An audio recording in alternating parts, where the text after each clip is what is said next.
Baik, selamat pagi, siang, dan malam pada Ibu Titis Fatarina Makfira, SEMSM, selaku dosen pengampu mata kuliah metodologi penelitian. Jadi pada hari ini kami dari kelompok 2 MSDM akan mempresentasikan tugas UTS semi proposal kami yang berjudul Pengaruh Kompensasi dan Motivasi Kerja terhadap Kinerja Karyawan di Era Kerja yang Hybrid. Boleh next.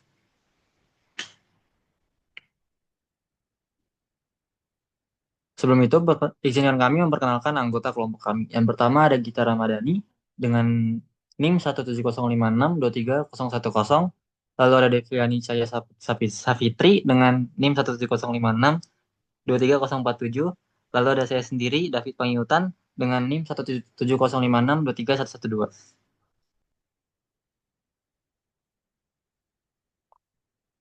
Oke, daftar isi dari materi kami. Yang pertama ada bab 1 pendahuluan yang berisi latar belakang masalah, fokus dan rumusan masalah, tujuan serta manfaat penelitian yang menjelaskan alasan dilakukannya penelitian dan arah yang ingin dicapai. Lalu di bab 2 kajian pustaka memuat teori-teori, konsep dan juga hasil penelitian terdahulu yang relevan sebagai landasan teoretis dalam menganalisis hubungan antara variabel penelitian. Lalu di bab 3 metodologi penelitian, menjelaskan pendekatan metode, lokasi, dan juga waktu penelitian, informan, teknik pengumpulan data, serta prosedur analisis yang digunakan untuk menjawab pertanyaan penelitian.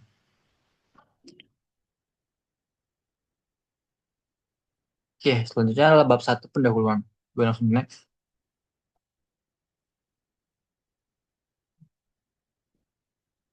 Pertama itu adalah latar belakang. Perubahan besar di dunia kerja akibat pandemi COVID-19 membuat banyak organisasi beralih ke sistem kerja yang hybrid, yaitu gabungan antara bekerja dari kantor dan juga dari rumah. Pola kerja ini awalnya muncul karena kebutuhan, tetapi sekarang justru menjadi strategi jangka panjang untuk menjaga produktivitas sekaligus memberikan fleksibilitas bagi karyawan. Seperti yang dijelaskan oleh F. Yaldi et al., sistem kerja hybrid bisa membantu efisiensi, menjaga keseimbangan antara pekerjaan dan kehidupan pribadi, serta mengurangi biaya operasional perusahaan. Tapi di sisi lain, model ini juga membawa tantangan baru, misalnya bagaimana organisasi bisa tetap menjaga motivasi, keterlibatan, dan juga kinerja karyawan meskipun interaksi secara langsung semakin terbatas. Dalam pengelolaan sumber daya manusia, kompensasi dan motivasi kerja masih menjadi dua faktor utama yang menentukan apakah karyawan bisa bekerja dengan baik atau tidak. Kompensasi di sini bukan cuma soal gaji ataupun bonus, tapi juga hal-hal seperti pengakuan, fleksibilitas kerja, dan juga kesempatan untuk berkembang. Menurut Zakia dan rekan-rekannya pada tahun 2023, rasa adil terhadap sistem kompensasi bisa sangat mempengaruhi motivasi karyawan. Kalau karyawan merasa kompensasinya sesuai, mereka cenderung lebih termotivasi sehingga kinerjanya pun semakin meningkat. Namun dalam sistem hybrid, bentuk kompensasi jadi lebih kompleks karena perusahaan juga harus memikirkan hal-hal baru seperti tunjangan kerja jarak jauh, dukungan teknologi, dan juga sistem insentif berbasis hasil kerja. Selain itu, motivasi kerja juga punya peran besar dalam menjembatani hubungan antara kompensasi dan kinerja. Menurut teori dua faktor dari Herzberg, motivasi bisa datang dari dalam diri seperti tanggung jawab dan juga rasa puas terhadap pekerjaan atau dari luar, seperti penghargaan dan juga pengakuan. Dalam konteks kerja hybrid, motivasi dari dalam diri atau motivasi intrinsik ini jadi sangat penting karena karyawan bekerja lebih mandiri dan tidak selalu diawasi langsung. Tapi motivasi ini tetap perlu didukung oleh lingkungan kerja dan sistem manajemen yang baik. Penelitian terbaru menunjukkan bahwa hubungan antara kompensasi, motivasi, dan kinerja di era hybrid tidak sesederhana seperti di kantor konvensional. Karena itu, penting bagi kita untuk meneliti lebih jauh bagaimana sistem kerja hybrid ini mempengaruhi hubungan antara kompensasi, motivasi, dan kinerja, khususnya di Indonesia yang punya budaya kerja dan kesiapan teknologi yang berbeda dari negara-negara lain. Next.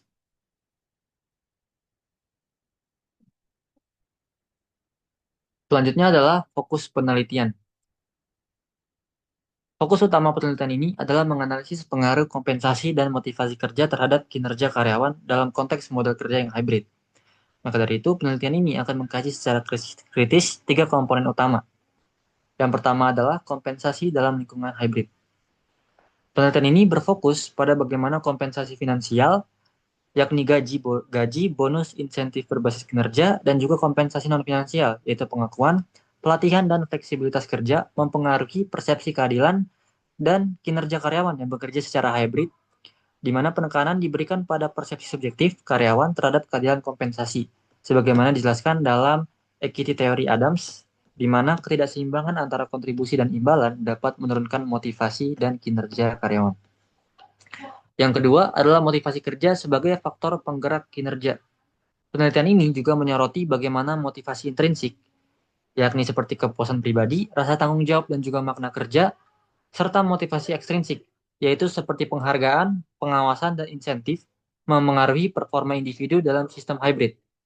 Berdasarkan temuan Damayanti et al., motivasi yang tinggi berperan sebagai variabel mediasi antara kompensasi dan juga kinerja karyawan. Lalu, fokus penelitian yang terakhir, yang ketiga, yaitu kinerja karyawan di era hybrid. Penelitian akan mengukur kinerja karyawan tidak hanya dari aspek produktivitas, tetapi juga dari indikator perilaku kerja seperti kolaborasi digital, komunikasi lintas jarak, dan juga inovasi kerja. Penekanan diberikan pada bagaimana variabel hybrid, yakni jumlah hari kerja di rumah, intensitas interaksi daring, dan juga tingkat kepercayaan manajemen, berpotensi memoderasi pengaruh kompensasi dan juga motivasi terhadap kinerja. Dengan demikian, fokus penelitian ini tidak hanya mendeskripsikan hubungan antara variabel, tetapi juga menganalisis mekanisme dan kondisi kontekstual yang memengaruhi kekuatan hubungan tersebut dalam situasi kerja hybrid. Penelitian ini diharapkan dapat memberikan kontribusi teoretis terhadap literatur manajemen SDM yang modern serta kontribusi praktis dalam perencanaan strategi, kompensasi, dan motivasi berbasis fleksibilitas. Boleh next.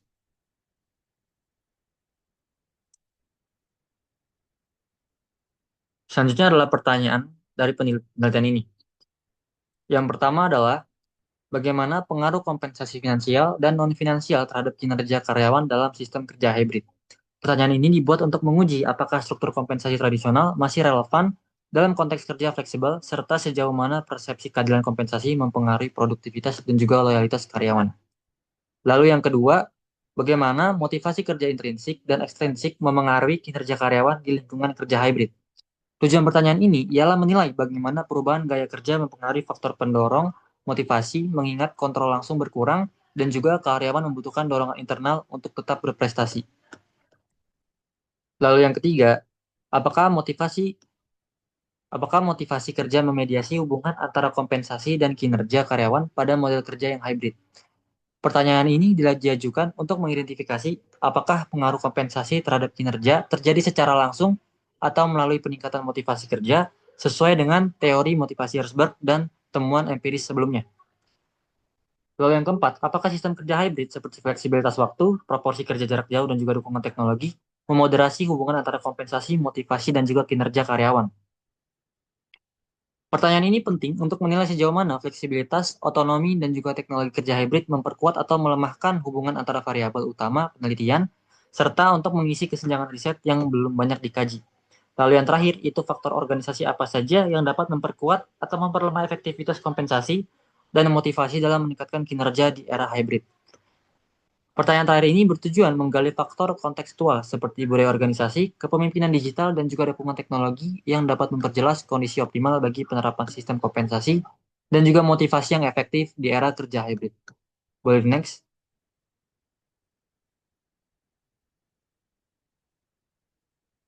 Baik, materi selanjutnya akan dijelaskan oleh rekan saya.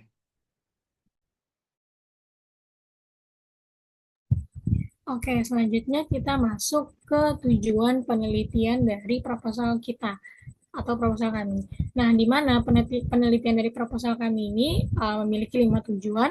Yang pertama itu menganalisis pengaruh kompensasi finansial dan non-finansial terhadap kinerja karyawan dalam sistem kerja hybrid, baik dari aspek kompensasi finansial berupa gaji, bonus, tunjangan berbasis kinerja, maupun kompensasi non-finansial berupa pengakuan, pelatihan, dan fleksibilitas kerja. Kemudian yang kedua adalah untuk mengidentifikasi pengaruh motivasi kerja terhadap kinerja karyawan dalam lingkungan kerja hybrid dengan membedakan antara motivasi intrinsik berupa kepuasan, tanggung jawab, dan makna kerja, serta motivasi ekstrinsik berupa pengawasan, penghargaan, dan insentif. Kemudian yang ketiga ini adalah untuk menguji peran motivasi kerja sebagai variabel mediasi antara kompensasi dan kinerja karyawan. Yang dimana untuk memahami sejauh mana motivasi memperkuat hubungan antara imbalan yang diterima dan performa yang dihasilkan. Kemudian tujuan yang keempat adalah untuk menganalisis peran sistem kerja hybrid sebagai variabel moderasi dalam hubungan antara kompensasi, motivasi, dan kinerja karyawan, terutama terkait faktor-faktor seperti fleksibilitas waktu, proporsi kerja jarak jauh, serta dukungan teknologi digital. Dan yang terakhir adalah untuk mengidentifikasi faktor-faktor organisasi yang memengaruhi efektivitas kompensasi dan motivasi dalam meningkatkan kinerja di era kerja hybrid, seperti gaya kepemimpinan, budaya organisasi, dan kebijakan dukungan infrastruktur. Nah, dengan pencapaian tujuan-tujuan di sini, penelitian ini diharapkan dapat memberikan pemahaman komprehensif tentang dinamika hubungan antara kompensasi, motivasi, dan kinerja dalam konteks model kerja hybrid yang kini menjadi bagian dari strategi manajemen sumber daya manusia modern.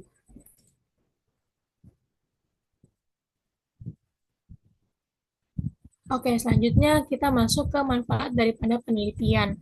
Nah, penelitian ini nantinya diharapkan dapat memberikan manfaat baik secara teoritis maupun praktis. Nah, untuk manfaat teoritisnya ini, yang pertama itu dapat memberikan kontribusi terhadap pengembangan literatur manajemen sumber daya manusia, khususnya dalam memahami hubungan antara kompensasi, motivasi, dan kinerja dalam konteks sistem kerja hybrid yang masih relatif baru. Kemudian yang kedua, untuk memperkaya penerapan teori-teori klasik seperti equity theory oleh Adams dan two factor theory oleh Hertzberg dalam situasi kerja modern dengan menambahkan perspektif digitalisasi dan fleksibilitas kerja. Kemudian yang terakhir, sebagai dasar bagi penelitian selanjutnya untuk menguji model konseptual serupa dalam konteks industri dan budaya organisasi yang berbeda di Indonesia.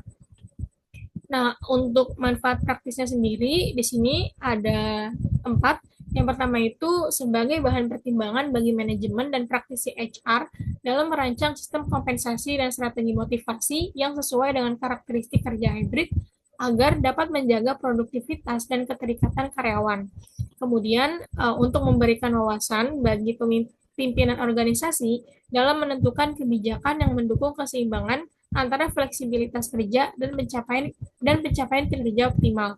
Kemudian yang ketiga, sebagai bahan referensi bagi pembuat kebijakan dan peneliti dalam mengembangkan kerangka kerja SDM yang adaptif terhadap perubahan pola kerja pasca pandemi. Dan yang terakhir adalah untuk memberikan gambaran bagi karyawan dan tim kerja mengenai faktor-faktor yang mempengaruhi motivasi dan kinerja mereka dalam sistem kerja yang semakin dinamis dan berbasis teknologi.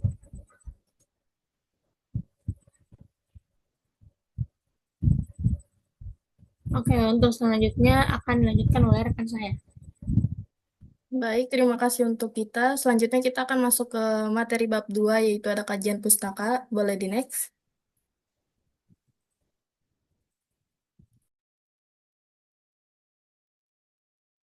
Nah, jadi di bab 2 kajian pustaka ini, yang pertama ada teori pendukung, yang di mana teori pendukungnya ini ada 3 pada makalah kami. Yang pertama ada Herberg's two-factor theory. Nah, jadi menurut teorinya si Herberg's, ada 2 hal utama yang mempengaruhi kepuasan kerja seseorang, yaitu faktor motivator dan juga faktor Hyagin. Faktor motivator berkaitan dengan hal-hal yang bisa membuat karyawan merasa puas dan juga bersemangat, seperti pengakuan atas prestasi, tanggung jawab, kesempatan untuk berkembang, dan juga pekerjaan yang bermakna. Nah, sementara itu, untuk faktor Hygiene sendiri lebih berhubungan dengan hal-hal dasar yang harus dipenuhi agar karyawannya ini tidak merasa tidak puas. Misalkan kayak gaji, kondisi kerja, hubungan dengan rekan kerja, dan kebijakan perusahaan. Nah, jadi kalau faktor Hygiene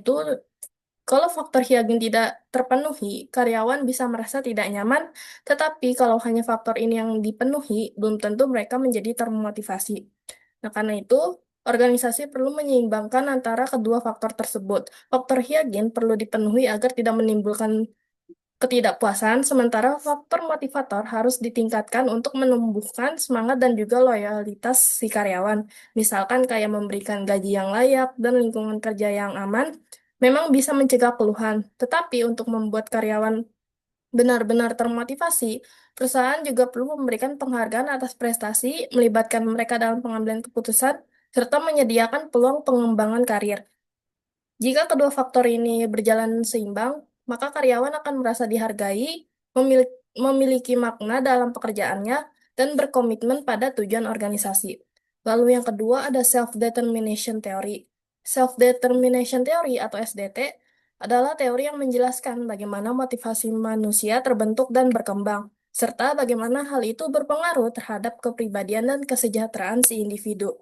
Teori ini juga berfokus pada tiga kebutuhan psikologis dasar yang dimiliki setiap orang, yaitu otonomi, atau kebebasan dalam mengambil keputusan, kompetensi, yaitu rasa mampu dalam menyelesaikan tugas, dan keterhubungan, yaitu hubungan positif dengan orang lain. Jika ketiga kebutuhan ini terpenuhi, seseorang akan lebih termotivasi secara intrinsik, merasa kendali atas tindakannya, dan cenderung menunjukkan kinerja serta kesejahteraan psikologis yang lebih baik. Sebaliknya, jika kebutuhan ini tidak terpenuhi, individu akan mudah kehilangan motivasi, merasa stres, dan mengalami ketidakpuasan. Nah, dalam konteks organisasi, self-determination theory menjelaskan bahwa karyawan yang diberi kepercayaan untuk berinisiatif, mendapatkan tantangan sesuai kemampuan, serta merasa dihargai di lingkungan kerjanya akan memiliki semangat kerja dan performa yang lebih tinggi. Nah, lalu teori yang ketiga ada equity theory. Nah, teori ekuitas atau equity teori yang dikemukakan oleh J. Stacy Adams di tahun 1963 ini menjelaskan bahwa perilaku seseorang di tempat kerja sangat dipengaruhi oleh rasa keadilan yang mereka rasakan dalam hubungan antar karyawan dan juga organisasi. Nah, menurut teori ini, karyawan akan menilai apakah perlakuan yang mereka terima sudah adil dengan cara membandingkan antara apa yang mereka berikan kepada perusahaan, kayak waktu, tenaga, dan juga keahlian, dengan apa yang mereka dapatkan seperti gaji, penghargaan, atau kesempatan berkembang. Nah, kalau karyawannya merasa bahwa hasil yang mereka terima itu tidak sebanding dengan usaha yang mereka berikan, maka akan timbul rasa tidak adil yang bisa menurunkan semangat dan juga motivasi kerja.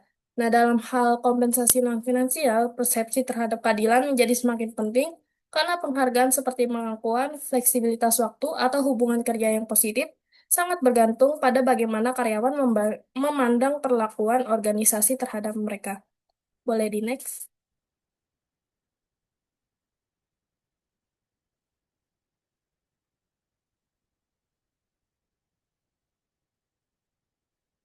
Nah, lalu yang kedua ada materi kerangka teori yang dimana di sini terbagi menjadi tiga. Yang pertama ada kompensasi. Nah, kompensasi tidak hanya berbentuk gaji, bonus, ataupun tunjangan, tapi juga mencakup seluruh sistem penghargaan yang digunakan organisasi untuk menarik dan juga memotivasi karyawan. Nah, ketika hubungan antara kinerja dan penghargaan jelas serta dirasakan adil, motivasi kerja akan meningkat. Tapi kalau kompensasi berbasis kinerja tidak selalu efektif jika tidak dirancang secara adil, dapat menimbulkan tekanan dan juga menurunkan motivasi intrinsik.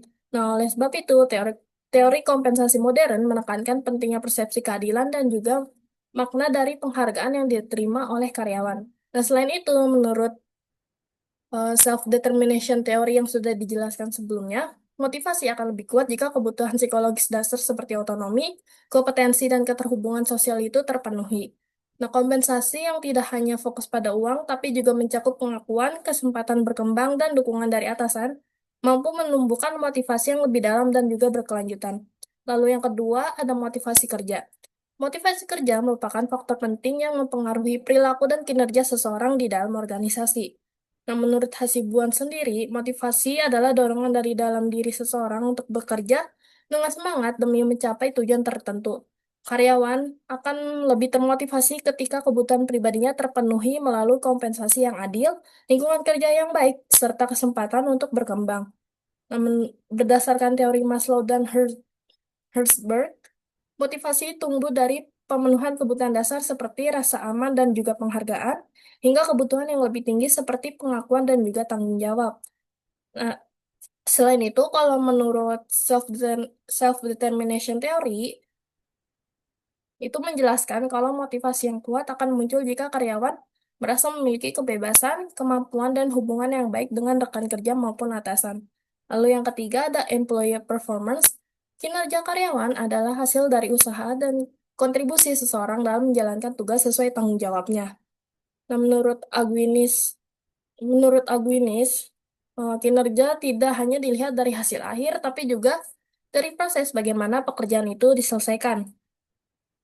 Dalam konteks manajemen sumber daya manusia, kinerja menjadi ukuran utama keberhasilan organisasi karena menunjukkan sejauh mana strategi SDM diterapkan secara nyata.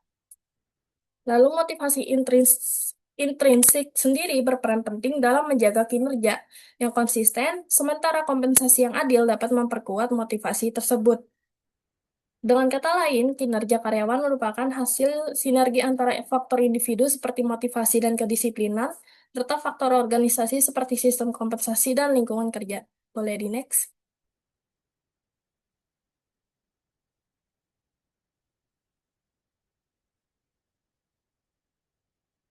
Untuk materi berikutnya akan dijelaskan oleh rekan saya.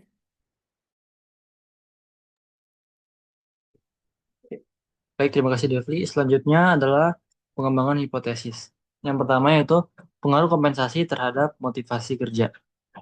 Di sini kompensasi punya peran yang sangat penting dalam membentuk dan juga meningkatkan motivasi kerja karyawan. Bentuk kompensasi ini bisa berupa imbalan finansial seperti gaji, bonus, ataupun insentif, dan juga bisa berupa kompensasi non-finansial seperti penghargaan, kesempatan untuk berkembang, serta fleksibilitas kerja. Berdasarkan ekspektasi teori, karyawan akan lebih termotivasi kalau mereka yakin bahwa usaha yang mereka berikan akan menghasilkan imbalan yang sesuai. Artinya, sistem kompensasi yang adil dan transparan dapat membuat karyawan merasa bahwa kerja keras mereka dihargai oleh organisasi.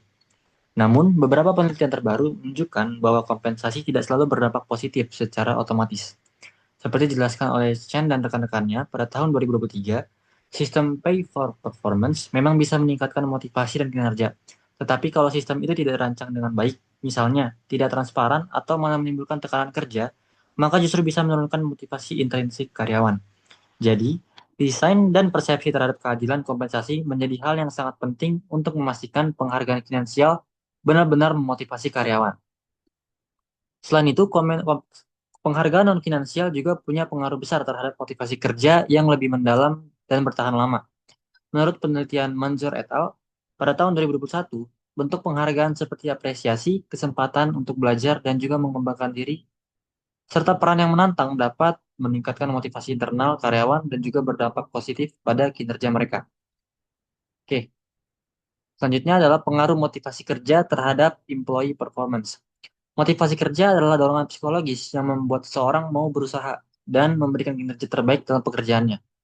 Seperti dijelaskan oleh Sinaga pada tahun 2024, motivasi bisa muncul dari faktor internal maupun eksternal yang mendorong individu mencapai tujuan tertentu. Dalam organisasi, motivasi berperan penting karena dapat meningkatkan semangat tanggung jawab dan efektivitas kerja karyawan. Meski penelitian Sinaga menunjukkan bahwa pengaruh motivasi terhadap kinerja di PT Marurat Artaraya tidak signifikan secara statistik, motivasi tetap menjadi unsur penting yang dapat mempengaruhi perilaku kerja, terutama bila didukung oleh faktor lain seperti lingkungan kerja dan kompensasi. Penelitian Rohmah dan Dwi Rido Cahyono juga menegaskan bahwa motivasi, baik yang berasal dari dalam diri atau intrinsik, maupun dari luar ekstrinsik, memiliki pengaruh besar terhadap kualitas kinerja karyawan. Namun efeknya bisa berbeda tergantung pada budaya dan kondisi organisasi. Karena itu, motivasi perlu dikelola secara berkelanjutan melalui pelatihan, pengembangan karir, serta lingkungan kerja yang mendukung. Berdasarkan self-determination theory dari Ryan dan Desi, motivasi akan tumbuh kuat jika kebutuhan dasar psikologi seperti otonomi, kompetensi, dan keterhubungan sosial terpenuhi. Jadi, pemberian intensif atau penghargaan saja tidak cukup. Perusahaan perlu membangun suasana kerja yang mendorong semangat intrinsik agar motivasi menjadi fondasi jangka panjang bagi peningkatan kinerja karyawan. Lalu yang terakhir adalah pengaruh langsung dan tidak langsung kompensasi terhadap employee performance. Kompensasi memiliki pengaruh langsung maupun tidak langsung terhadap kinerja karyawan melalui motivasi kerja. Pemberian kompensasi yang adil dan proporsional tidak hanya meningkatkan produktivitas, tetapi juga membuat karyawan merasa dihargai dan termotivasi untuk memberikan hasil terbaik. Penelitian yang dilakukan pada PT Haji Kala Cabang Urip Sumoharjo menunjukkan bahwa kompensasi berkontribusi besar, 84,1% terhadap peningkatan kinerja. Artinya, kompensasi tidak sekedar menjadi bentuk penghargaan finansial, tetapi juga berfungsi sebagai alat motivasi yang menumbuhkan semangat dan loyalitas karyawan. Sejalan dengan pendapat Lorin Kova et al. Pada tahun 2019, Kompensasi yang tepat dan adil dapat memenuhi kebutuhan dasar karyawan serta memberikan rasa aman dan pengakuan sosial. Dengan demikian, kompensasi yang efektif harus memperhatikan aspek keadilan, transparansi, dan keseimbangan antara penghargaan finansial maupun non-finansial agar mampu mendorong motivasi serta meningkatkan kinerja secara berkelanjutan. Well, the next.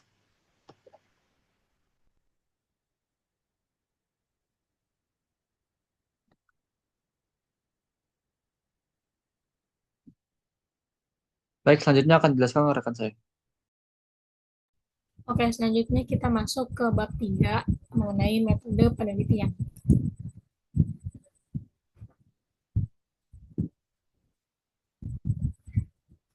Nah, di sini kita masuk ke tempat dan waktu penelitian pada penelitian semi proposal kami.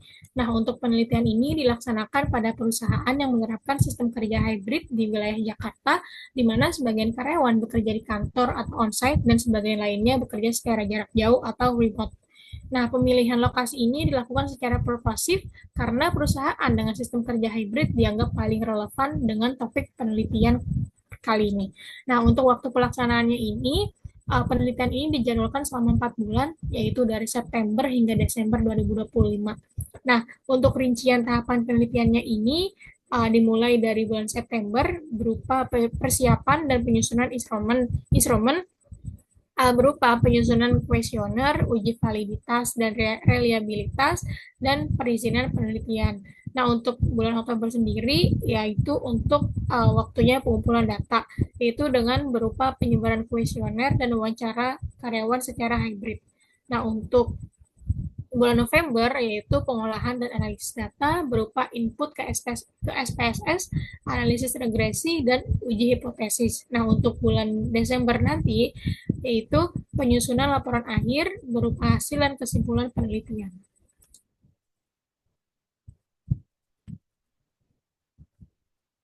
Oke, selanjutnya untuk informan, kita masuk ke informan, yaitu informan dalam penelitian ini terdiri atas karyawan yang bekerja dengan sistem hybrid di organisasi yang menjadi lokasi penelitian.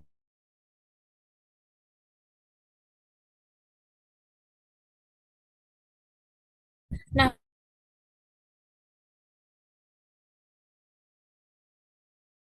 pemilihan informan tujuan minimal 1 tahun agar memiliki pemahaman memadai tentang sistem kompensasi dan kebijakan motivasi organisasi.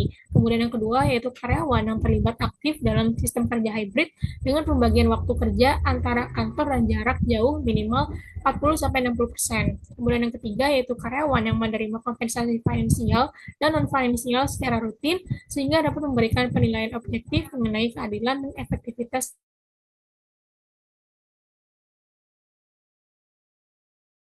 sistem dari 100 orang karyawan dengan menyesuaikan kapasitas perusahaan dan kebutuhan analisis statistik. Data utama akan diperoleh melalui penyebaran kuesioner terstruktur dengan skala 1-5 untuk mengukur persepsi terhadap variabel kompensasi, motivasi, dan kinerja karyawan. Nah, selain itu, wawancara singkat dapat dilakukan kepada beberapa karyawan atau pimpinan untuk memperkaya konteks interpretasi hasil survei. Nah, dengan kriteria ini, informan dalam penelitian diharapkan mampu memberikan data empiris yang valid dan mencerminkan kondisi nyata penerapan sistem kerja hybrid di Indonesia.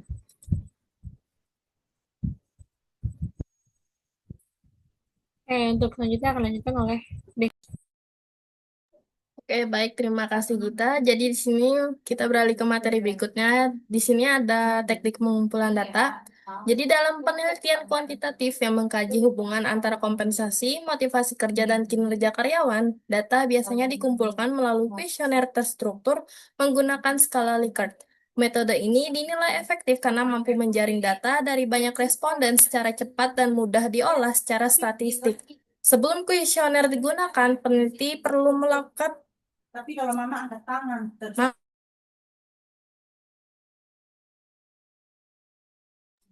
sebelumnya maaf.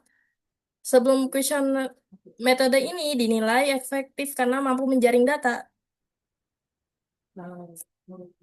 dari banyak responden secara cepat dan mudah diolah secara statistik. Sebelum kuesioner digunakan, peneliti perlu melakukan uji validitas dan reliabilitas untuk memastikan setiap pertanyaan benar-benar mengukur variabel yang diteliti secara konsisten.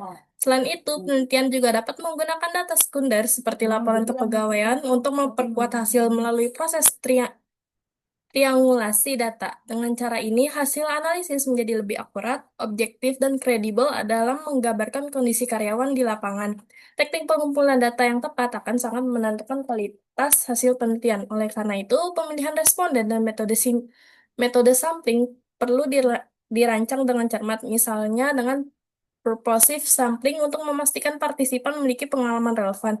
Di era digital, penggunaan platform survei daring seperti Google Form juga mempermudah pengumpulan data secara efisien dan ramah lingkungan.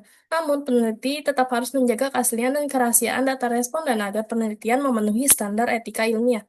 Kombinasi antara instrumen yang valid, penggunaan teknologi, dan penerapan etika penelitian menjadi kunci dalam menghasilkan data yang akurat serta dapat dipertanggungjawabkan secara akademik. Lalu yang berikutnya ada validitas dan reliabilitas. Nah, dalam penelitian kuantitatif, proses pengumpulan data menjadi tahap yang sangat penting untuk memastikan hasil penelitian akurat dan dapat dipercaya. Setiap instrumen seperti kuesioner harus memiliki validitas dan reliabilitas yang baik. Validitas menunjukkan sejauh mana alat ukur mampu menggambarkan variabel yang diteliti, sedangkan reliabilitas berkaitan dengan konsistensi hasil pengukuran. Nah, menurut Hire et al., validitas dapat diuji melalui validitas konvergen dan diskriminan, sementara reliabilitas dapat dilihat dari nilai composite reliability dan Crunchbase alpha di atas 0,70. Nah, kemajuan teknologi juga sangat membantu dalam proses analisis data dan pengujian instrumen. Perangkat lunak seperti SPSS, AMOS, dan SmartPLS digunakan untuk menguji hubungan antar variabel serta memastikan bahwa instrumen penelitian valid dan juga reliable. Nah, menurut Sekarang dan Bogi, penggunaan software statistik tidak hanya mempercepat analisis, tetapi juga meningkatkan telitian dalam menguji model yang kompleks. Selain itu, uji coba awal atau pilot test penting dilakukan untuk memastikan setiap item dalam kuesioner mudah dipahami oleh responden. Boleh di next?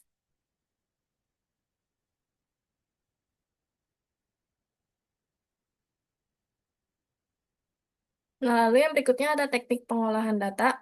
Dalam penelitian kuantitatif, pengolahan data menjadi tahap penting untuk memastikan hasil analisis akurat dan juga dapat dipertanggungjawabkan. Proses ini mencakup langkah-langkah seperti pengkodean, verifikasi, dan penginputan data ke dalam perangkat lunak statistik seperti SPSS. Nah, tujuannya adalah untuk mengubah data mentah dari kuesioner menjadi informasi yang bisa digunakan untuk menguji hipotesis penelitian. Pada tahap ini, peneliti juga melakukan uji validitas dan reliabilitas untuk memastikan setiap indikator mampu mengukur variabel dengan konsisten. Nah, hasil analisis menunjukkan bahwa kompensasi dan motivasi kerja memiliki pengaruh langsung maupun tidak langsung terhadap kinerja karyawan. Kompensasi berperan sebagai faktor eksternal yang mendorong produktivitas, sedangkan motivasi menjadi faktor internal yang memperkuat semangat dan juga komitmen terhadap pekerjaan. Nah, lalu juga motivasi itu akan menjadi lebih kuat jika kebutuhan psikologis karyawan seperti rasa otonomi, kompetensi, dan keterhubungan itu terpenuhi. Nah, oleh karena itu, perusahaan perlu merancang sistem kompensasi yang seimbang antara aspek finansial dan non-finansial agar mampu mendorong motivasi intrinsik serta meningkatkan kinerja secara berkelanjutan. Boleh di next?